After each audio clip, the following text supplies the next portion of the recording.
보통 심야 기도가 없을 때는 토요일 날 새벽 예배를 드리지 않습니다. 그런데 지난주에는 연휴이기 때문에 심야 기도가 없었어요. 새벽 예배를 드려야 되겠다 마음 먹고 몇 명이 나오든지 많이 안 나올 걸 상상하고 새벽 예배를 나가서 사모님과 함께 둘이 예배 드려야지 그랬는데 때 아닌 두 분이 와서 새벽 예배를 함께 드리게 됐어요. 어떤 분일까? 처음 보는 분이에요. 말씀도 잘 듣고 은혜도 많이 받았어요. 저는 기도를 마치고 사제실로 올라갔는데 그분들이 끝나고 가면서 오전에 인사드리러 오겠습니다. 무슨 인사를 드리러 오는 건가? 이것저것 준비하고 오전이 가까워오는 시간인데 저는 이제 11시에 낮기도 시간이 있잖아요. 기도하기 위해서 들어와서 간절히 기도해요. 하나님, 오전에 손님들이 온다는데 그분들이 오면은 제가 무슨 말을 해야 되지요? 성경에 보면 할 말을 주신다. 성령님이 할 말을 주신다.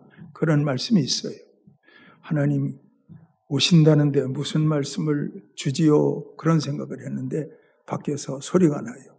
저를 부르는 게 아니고 사모님하고 불러요. 들어가서 보니까 기억은 아른아른 나는데 옛날에 우리 교회 성가대 좀 했대요. 놀라운 사실은 그분이 여목이 돼가지고 온 거예요. 여자 목사님이 되셔오셨는데 두 아들이 다 29, 30살인데 아들들도 잘 생기고 직장도 좋고 믿음 생활도 잘한다는 그런 이야기를 들었어요. 제가 그분들에게 무슨 얘기를 했냐면 우리의 신앙이라는 것은 어느 목사님의 영향을 받았다고 해서 그 목사님 때문에 내 신앙이 유지하는 건 신앙이 아니다. 우리의 신앙은 세례 요한이 광야에 있어도 홀로 영성을 유지하고 바울이 아라비아 광야에 있어도 홀로 신앙을 잘 관리하는 것처럼 신앙생활은 누가 날 돕지 않아도 홀로 관리가 될 수 있는 것이 신앙생활이 되어야 한다. 성숙한 신앙은 홀로서기다. 그런 말씀을 드렸어요. 성숙한 신앙은 홀로서기다. 그러므로 그 사람은 환난 때에도 누가 돌보지 않아도 스스로 자기 믿음 관리 잘한다. 어떤 상황에 있어도 그 사람은 믿음 관리 잘한다. 왜냐? 그 사람 안에 성령과의 관계를 맺고 살아가니까. 성령과의 관계. 그게 아니고 그 목사님이 좋아서 그 교회를 나간다. 근데 그 목사님이 안 계셔. 오늘 주일 예배 안 갈라 보다. 목사님도 안 계신다는데. 그거 아니거든요. 우리의 신앙은요. 사람으로 말미암아 이게 아니에요. 우리 안에 성령님이 계시잖아요. 우리 안에 예수님이 계시잖아요. 그러므로 우리는 우리의 신앙이 예수님으로 말미암아 그런 신앙들이 다 되기를 축원해요. 어떤 의미에서 부족한 죄가 없어도 여러분들의 신앙생활은 변함이 없어야 돼요. 목사님이 입구에 따라서 내 신앙이 올라갔다 내려갔다 한다면 그 사람은 목사님 중심의 인본주의 신앙이라고 볼 수밖에 없는 거예요. 여러분, 성경에 나와 있는 모든 믿음의 사람들은 하나님과 함께 조금 전에 저는 성령과 함께 말씀드렸는데 구약 시대에는 하나님과 함께 신앙생활했어요. 그때는 성령이 대중 가운데 오시지 않았을 때니까 구약 시대에는 하나님과 함께, 쉽게 말하면 하나님이 그들에게 하신 말씀과 함께 그들은 신앙생활했어요. 말씀과 함께. 중요하거든요. 그러므로 구약 시대를 살았던 그들은 나만을 향하신 하나님의 말씀이 있었어요. 나를 향하신 하나님의 말씀이 있었어요. 오늘도 제가 준비된 말씀을 여러분들에게 전하는데 이 말씀 다 듣고 난 다음에 여러분들이 돌아갈 때는 여러분들 마음 가운데 잘 박힌 모처럼 말씀이 있어야 돼요. 그럴 때 우리는 그 말씀과 함께 살아가는 거예요. 아시겠지요? 말씀과 함께 살아가야 돼요. 복음으로 들어와서는 복음과 함께 성령과 함께 예수님과 함께 구약 시대에는 말씀과 함께 이게 중요한 거예요. 말씀과 함께. 아브라함이 믿음이 조상인데 이분이 말씀과 함께 살았어요. 창세기 12장 1절에서 3절에 보니까 여호와께서 아브라함에게 이르시되 너는 너의 고향과 친척과 아비의 집을 떠나 내가 내게 보여줄 땅으로 가라. 내가 너로 큰 민족을 이루고 네게 복을 주어 네 이름을 창대케 하리니 너는 복의 근원이 될지라. 너를 축복하는 자에게는 내가 복을 내리고 너를 저주하는 자에게는 내가 저주하리니 땅의 모든 족속이 너로 말미암아 복을 얻을 것이니라. 이 말씀 붙들고 아브라함이 평생을 살았다. 이 말씀 붙들고. 더 쉽게 말씀을 드리면 아브라함이 그 말씀을 붙들었다고도 볼 수 있지만 그 말씀이 아브라함을 붙든 거예요. 아시겠죠? 우리 한번 따라해봐요. 내가 말씀을 완전하게 붙들면 말씀이 나를 붙들어 주신다. 이게 완전한 연합인 거예요. 이렇게 여러분들이 신앙생활을 해야 돼요. 근데 그게 아니고 어떤 목사님이 좋아서 그 목사님 때문에 그거 아니거든요. 말씀과 함께가 참 중요한 거예요. 이 시간에도 표면적으로 볼 때는 여러분들이 저의 말씀을 듣는 거예요. 그러니까 저는 홀로 말씀을 전하지만 듣는 여러분들은 우리가 목사님 전하는 말씀을 듣는다. 우리가 듣는다. 근데 하나님이 바라시는 것은 말씀을 듣는 여러분들이 우리가 듣는다 이렇게 생각하지 말고 내가 듣고 있다. 이게 중요한 거예요. 아시겠죠? 우리가 아니고 나라니까요. 바울이 박해자들의 무리와 함께 다메섹으로 가고 있잖아요. 그때 정오의 시간인데 햇빛보다 더 밝은 빛이 그들을 둘러 비추는지라 소경됐잖아요. 그리고 하늘에서 음성 들리잖아요. 사울아 사울아 네가 왜 나를 핍박하느냐 음성 들리잖아요. 그 말씀 다음이 뭔지 아세요? 나는 그 말씀을 들었는데 함께 했던 사람들은 엎드러졌는데 말씀은 듣지 못했다. 나는 들었는데 그들은 듣지 못했다. 그래서 하나님의 말씀은 바울이 말하기를 그 시간에 그 말씀은 나의 말씀이었어. 다른 사람들은 듣지 못했어. 오늘 이 시간에도 여러분들이 말씀을 들으면서 내 주변에 있는 이분들이 말씀 잘 들어야 돼. 이것도 중요하지만 말씀 듣는 여러분들은 내가 저 말씀을 들어야 돼. 내가 저 말씀 들어야 돼. 그리고 그 말씀에 붙들려서 내가 평생을 살아야 돼. 이게 중요한 거예요. 말씀이 여러분들을 붙들고 여러분들이 말씀을 붙들어요. 바로 그것이 말씀이 내 안에 있고 내가 말씀 안에 있는 거예요. 이런 사람은 무엇을 구하든지 하나님이 들으신다 말씀하시고 있어요. 여러분들은 방주를 지은 노아에 대해서 잘 알 수 있어요.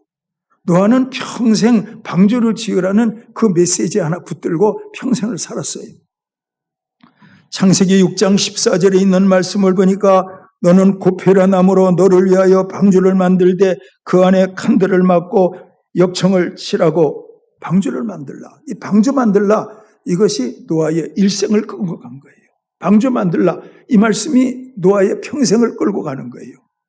그러므로 여러분 66권에 있는 이 많은 말씀 가운데 여러분들에게 하나님께서 주시는 어떤 말씀 하나가 있으면 그 말씀 붙들면 그 말씀과 함께 인생의 모든 것들은 다 따라오게 돼 있어요. 믿으시기를 바랍니다. 참외를 본줄기를 붙들면 큰 참외, 작은 참외가 다 따라오는 것처럼 근본을 붙들면 따라온다니까. 근데 우리는 그렇게 신앙생활하지 않고 부분적인 걸 붙들고 씨름을 해요. 본질을 붙들 수 있는 여러분들이 돼야 돼요. 말씀을 붙들어야 돼요. 본토와 친척과 아비집을 떠나 내가 내게 지시할 땅. 그 말씀 붙들었다니까요. 방주를 만들어라. 그 말씀 붙든 거예요. 그랬더니 그 말씀과 함께 형통하고 말씀과 함께 승리할 수 있었던 거예요. 여러분들이 잘 아는 야곱도 평생 자기가 붙들었던 하나님의 말씀이 있어요. 창세기 28장 13절에서 15절 또 본즉 여호와께서 그 위에 서서 이르시되 나는 여호와니 너의 조부라 아브라함의 하나님이요 이삭의 하나님이라. 내가 누워있는 땅을 내가 너와 네 자손에게 주리니 내 자손이 땅에 티끌같이 되어 내가 서쪽과 동쪽과 북쪽과 남쪽으로 퍼져나갈지며 땅의 모든 족속이 내 자손으로 말미암아 복을 얻으리라. 내가 너와 함께 있어 내가 어디로 가든지 너를 지키며 너를 이끌어 이 땅으로 돌아오게 할지라. 내가 내게 허락하는 것을 다 이루기까지 너를 떠나지 아니하리라. 너를 떠나지 아니하리라. 야곱에게 너를 떠나지 아니하리라. 이 말씀 붙들었더니 야곱의 평생 하나님이 다 책임져요. 여러분, 말씀을 붙들어야 돼요. 말씀 붙드는 여러분들이 돼야 돼요. 예? 베드로가 말씀을 붙들었어요. 누가복음 5장 10절에 있는 말씀을 보니 세베대의 아들로서 시몬의 동업자인 야고보와 요한도 놀랐음이라. 예수께서 시몬에게 이르시되 무서워하지 말라. 이제후로는 내가 사람을 취하리라. 전도자가 되리라. 사람을 취하리라. 이 말씀 붙들고 베드로가 평생 살았다니까. 그 말씀 붙드니까 그 말씀 속에 건강이 있고 그 말씀 속에 물질이 있고 그 말씀 속에 모든 것이 합력하여 선을 이루는 하나님의 놀라운 약속이 있었다니까요. 또 베드로가 어떤 말씀 붙들었지요?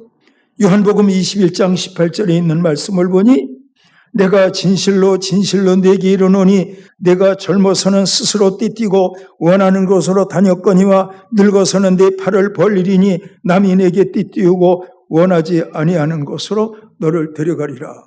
이 말씀 붙들고요. 이 말씀 붙들고 이 말씀대로 복음 전하고 순교하고 천국 갔어요.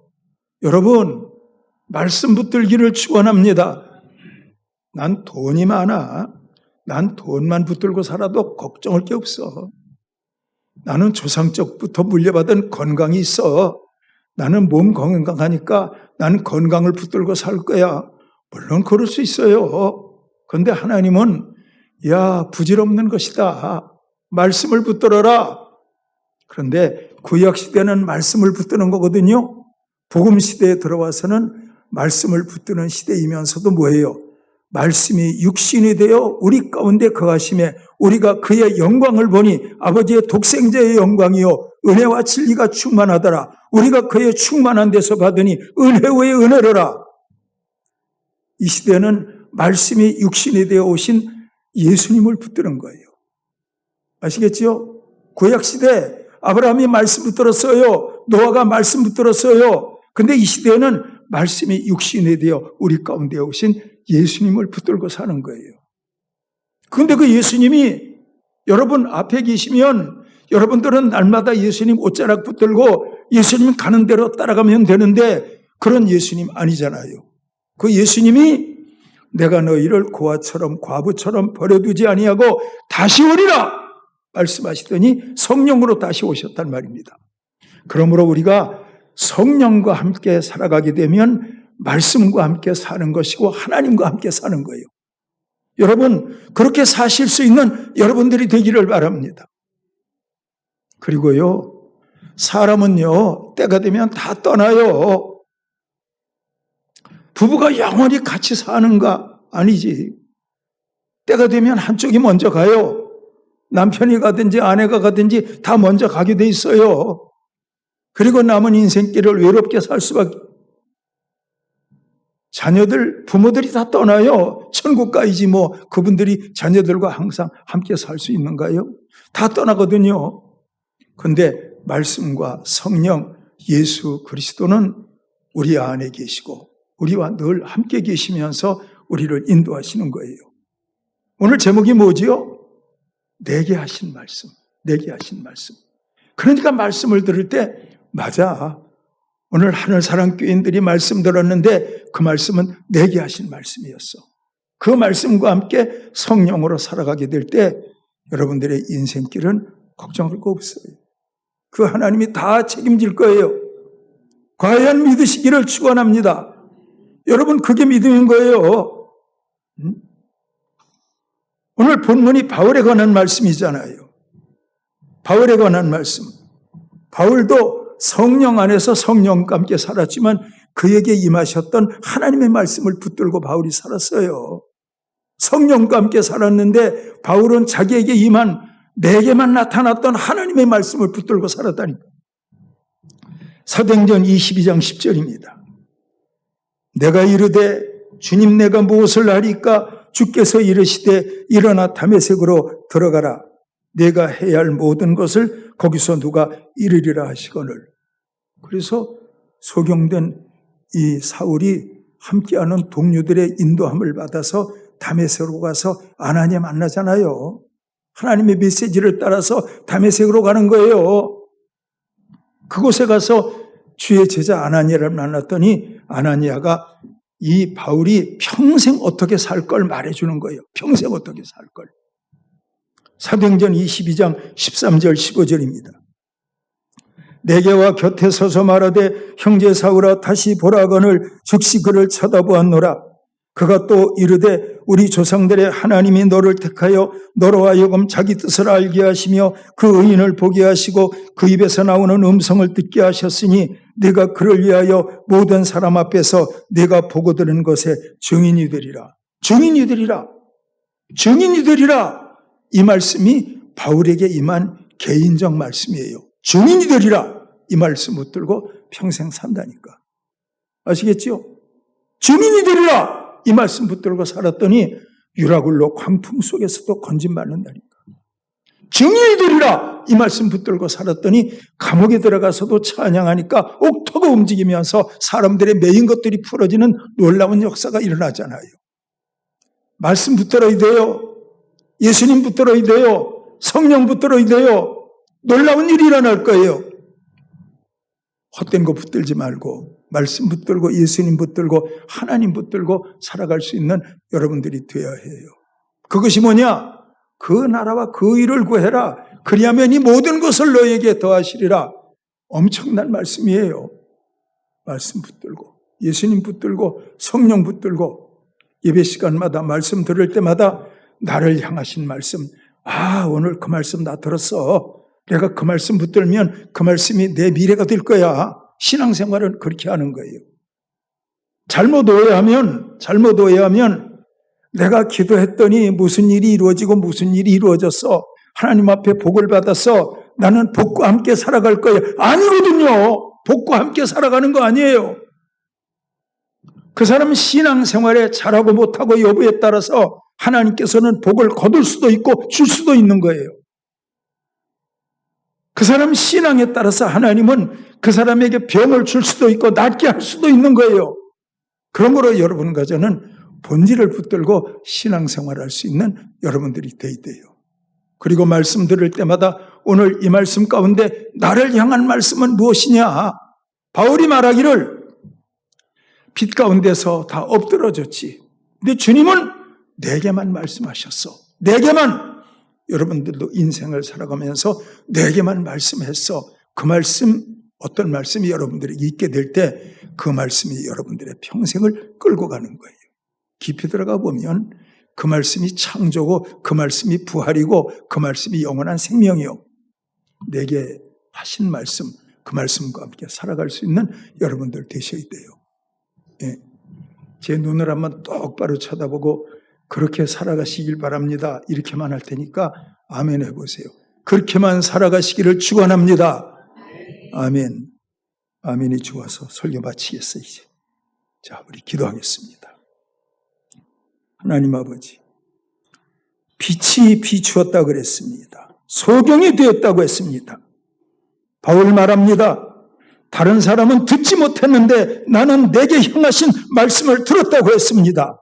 그 말씀 붙들고 평생을 살았더니 놀라운 기적도 일어났고 기도의 응답도 있었고 살아계신 하나님을 놀랍게 누리면서 살았던 것 볼 수가 있습니다. 모든 분들이 나를 향하신 하나님의 말씀 붙들기를 원합니다. 성령 붙들기를 원합니다. 예수님 붙들기를 원합니다. 감사드립니다. 예수님의 이름으로 기도하옵나이다. 아멘.